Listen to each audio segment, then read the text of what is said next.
Hey, it's me, Shakestar. Before we get the video started, why don't you guys check me out on Patreon? It's only $2. And guess what? You can also check out my website and all my other socials, all links in the description below. I have merchandise too if you're interested. Check out my other socials. And now, let's go talk about Fight Iczer One.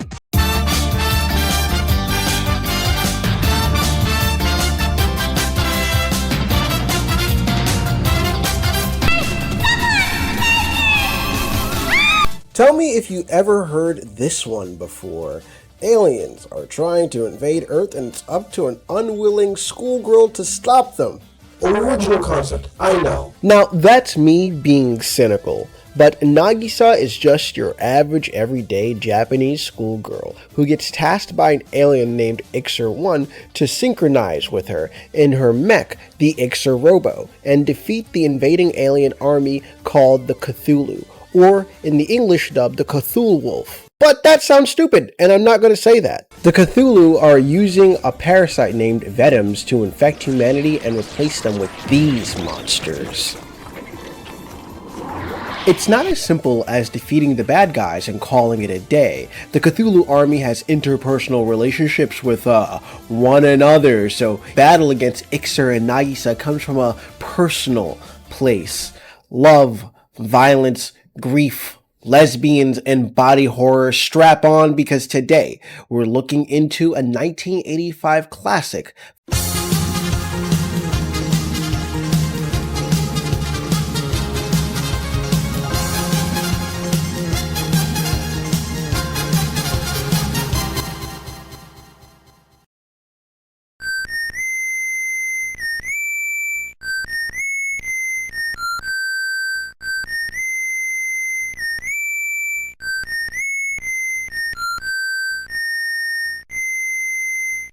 Grief and love are two different sides of the same coin. Grief is love with nowhere to go. The depth of love can't fully be understood without grieving at one point in a person's life.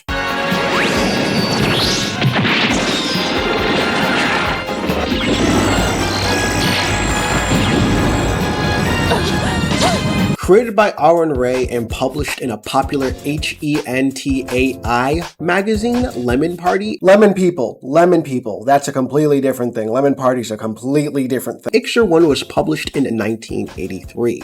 Aaron Ray was friends with a man by the name of Toshiki Hirano, who was an animator and character designer at that point in his career. Hirano did the character designs for Ixer One's OVA. He also worked on Megazone 23 and Macross. So if you're wondering why these characters look very Macrossy and Megazone 23-ish, it's this guy's fault.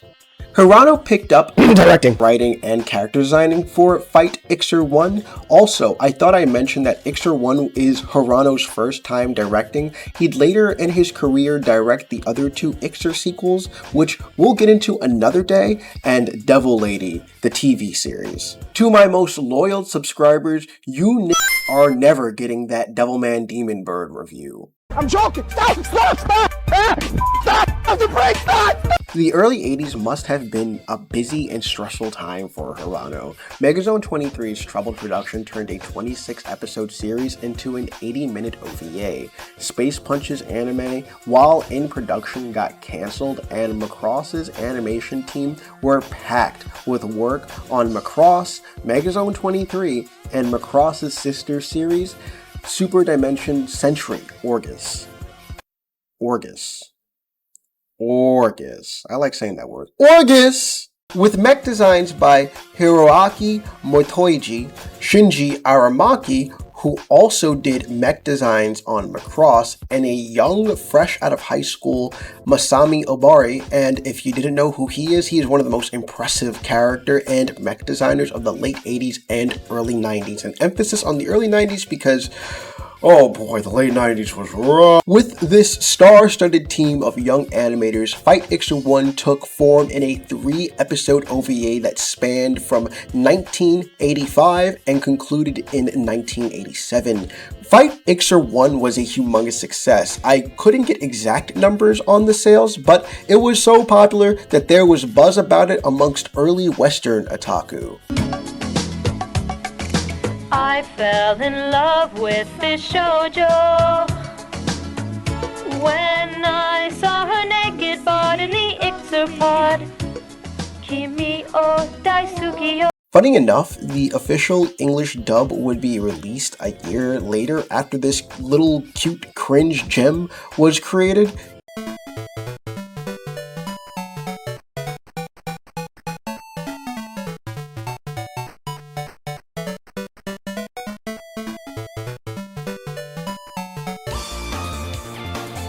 In 1992, Intersound would dub the anime, and US renditions would license the VHS, while in 2005, Media Blasters licensed the DVD.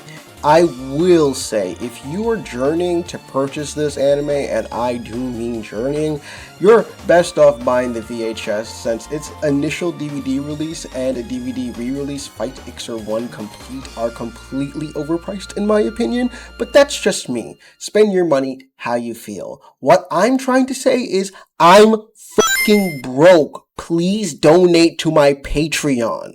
Okay, I'll stop padding out runtime.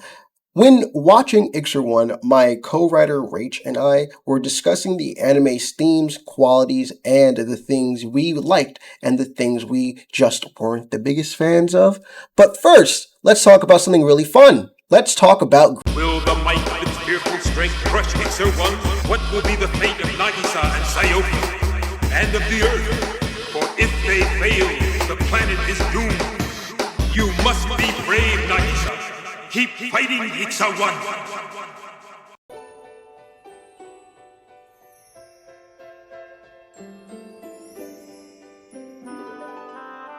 Earlier on, I mentioned how grief and love are two parts of a larger whole, one big picture.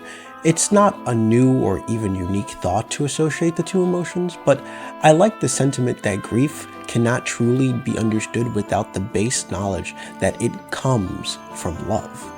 The depth of feeling that comes with loss can only exist when love was there. Imagine the waves of feeling after a loved one passes. Grief can only be present because the love of what is no longer there.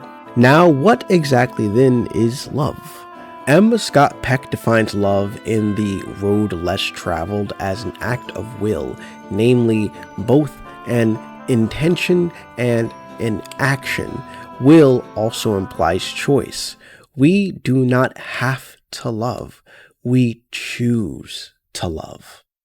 In Fight Iczer One, Nagisa is regarded by several other characters as beholding great power. Big Gold, the biggest bad of them all, states that Nagisa's power comes from her depth of emotion. I find this to be interesting, as a majority of the OVA, Nagisa operates from a place of grief. Her gentle life as a regular high schooler has been ripped away from her, starting with her best friend being taken over by a venom and trying to kill her at school, and then watching as the same fate befalls her parents. Both times, Ixer One saves her, but has to kill Nagisa's venom-possessed loved ones.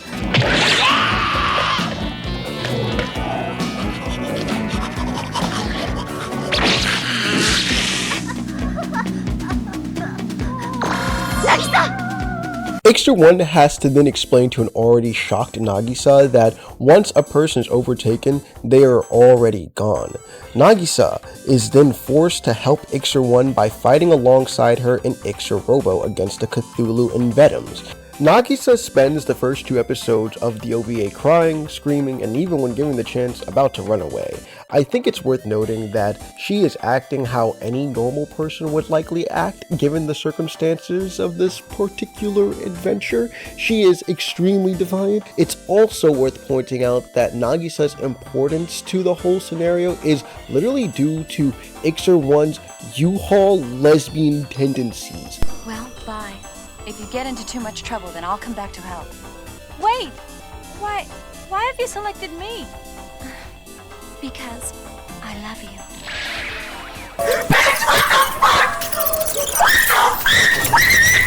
There are other times in the OVA in which we watch as Nagisa's pain is transformed into raw power for Ixer One via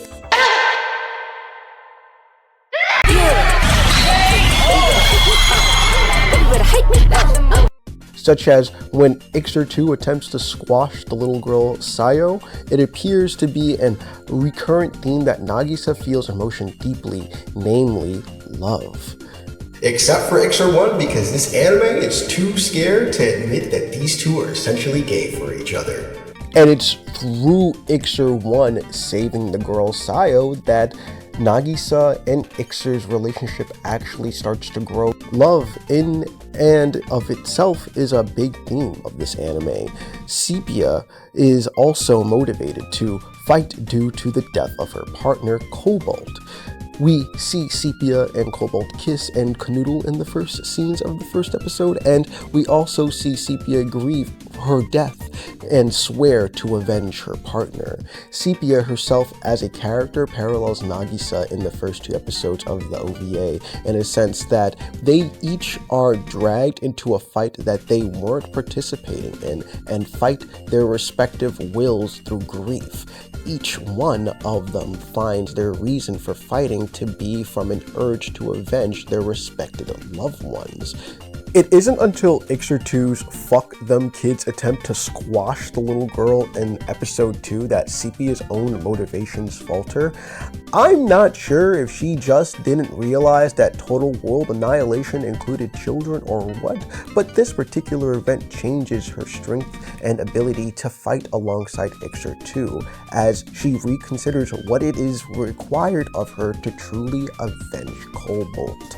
To me, this echoes back to Eric Fromm's words, that love is an act of will through intention and action, that it is a choice that one makes. Sepia's love of her partner was all-consuming. The need to avenge Cobalt coming from a place of grief over her death. However, Sepia's intentions and actions waver in the face of overwhelming cruelty to the innocent. While it can be argued that this is inconsistent, this specific act from Ixer 2 was enough to drive Sepia to make a different choice. Does this point come across clearly? Well, that's debatable.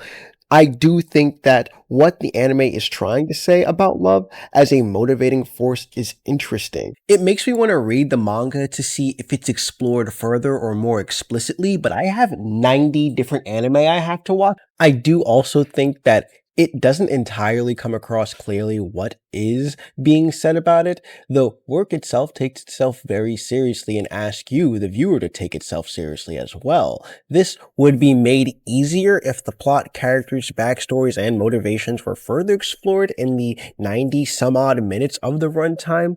I can still appreciate that it tries to discuss these themes as they make the action sequences have more purpose and emotional intensity behind them. 頑張れ、渚。戦え、Ixer One. I describe Fight Iczer One as a campy 80s body horror roller coaster ride. From beginning to end, it's a lot of fun, but does it have more substance than a few twists and turns? Sadly, no. The plot is simple and so are its characters. The motivation of each character is clear and cut, with very little wiggle room to explore them. Ixer 1 likes Nagisa and wants to stop Big Gold. Ixer 2 hates Ixer 1 and wants to destroy her because that's what she was built to do. Sepia wants to avenge her love, and Big Gold is just evil and creepy. It's revealed that Ixer 1 is an android that was built by Big Gold and rebelled against her. I'd have liked if it was explored a bit more, but it's not, so I guess I have to read the manga. Like that's ever gonna happen. The character that has the most personality has to be Nagisa. We see her go from reluctant hero to a genuine friend of Ixer who sorta wants to save the world. She acts as a mother figure to Sayo after Sayo's mother is killed, mirroring her being there as a mother figure for her despite losing her own. Speaking of Sayo, she sorta just disappears after the beginning of the 3rd episode, which, I mean, you just can't introduce her and just have her essentially disappear. There's a war against the military and aliens going on outside. Oh yeah, the military in this anime are basically useless. They exist to be the military that attempts to destroy the aliens but are losing, and I swear every time we cut over to them, the anime halts just to emphasize that the Cthulhu aliens are a threat, and honestly, the anime didn't have to. The military, this entire anime, are as effective as a sheepskin condom on fucking Magic Johnson. Then there's the subspace sections that I just don't think get properly explained in how they work / what they are. And it sucks because we bounce between subspace and Earth a lot, and it's never explained what exactly it is.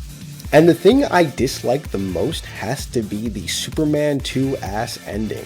Spoiler alert for the end of Fight Iczer One, so skip to this timestamp if you're interested in watching Fight Iczer One. But Nagisa dies and Ixer 1 defeats Big Gold and Ixer 2. While holding Nagisa in space, she essentially undoes all the bad stuff that bestowed the Earth and lets Nagisa come back to life in a time reset, concluding with her never knowing who Ixer 1 is, and somehow the Cthulhu aliens don't come back, and letting Nagisa live a happy life and restoring the world back to a quote-unquote peaceful state. So, where do I begin with this? First off, if Ixer 1 could have done this at the start of the anime, why didn't she just not do this at the start of the anime? Second, how does Ixer 1 even have this power? Third, what a cop-out of everything and the whole adventure that we just were on. And fourth, this makes Ixer 1 look stupid and or a tad malicious if you think about it, because why would she let this planet go through the horrors of this alien invasion when she could have reset time and never let this stuff happen in the first place? And before I could get my answers, Ixer 1 flies off screen and the anime is over. Fight Iczer One suffers from some bland characters, plot holes, a stupid ending, and a few useless moments, but what I did like was essentially everything else. The action is so good in this anime because of how fast and fluid the animation is. There are so many moments I clapped and I was like, yes! Yes! Yes! And that's simply due to how great this anime looks and how much life is in the animation. I'd also be a fool not to mention the amazing character design. I don't think there's a single character design I dislike. My favorite of them all has to be Ixer 1. The hair, the elf ears, whatever this outfit is, she looks fresh as hell. I adore the body horror also in this anime. I like body horror, especially when it's done well, and there's some stomach clenching imagery this entire anime, and I love it so much. There's also the phallic and yonic imagery throughout the anime that I found as weird and oddly intriguing. I'm not popping a chub at this one, but I do respect and acknowledge art when I see it. There's literally no way I could talk about stuff I liked in this anime without mentioning the mech battles. From their design to the battles themselves, they all have the staples of what I love about giant robots wrapped into one. The soundtrack is very boisterous. What I find more interesting, though, are the ending songs. Each episode has its own ending theme, and the best hands down has to be the third one, sung by Miki Kakizawa, named Eternal Ixer 1. I feel like it's a perfectly amusing, foppish, and adventurous ending theme to this anime.